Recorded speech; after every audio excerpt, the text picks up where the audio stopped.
Understanding Karma theory and an overview of tarot. हम वहां से शुरू करेंगे इस सीरीज को।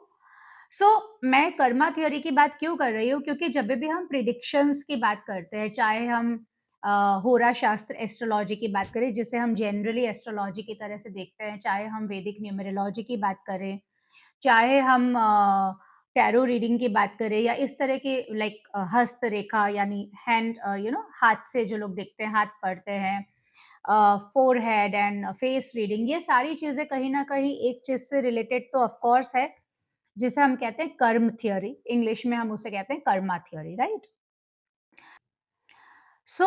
जब भी हम ऐसे डोमेन्स की बात करते हैं, हम कर्म थ्योरी की बात करते हैं, कर्मा थ्योरी, उसे समझना बहुत जरूरी है, क्योंकि टैरो भी कार्मिक पैटर्न्स एंड लाइफ लेसन्स को रिवील करता है।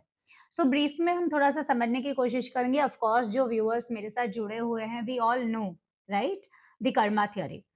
जब हम कर्म की बात करते हैं तो हम बात करते हैं एक्शंस की, और हमें लगता है कर्म यानी जो कुछ हम कर रहे हैं, लेकिन कर्म का मतलब सिर्फ एक्शंस नहीं होता है, यानी हम जो कर रहे हैं सिर्फ वो कर्म नहीं है।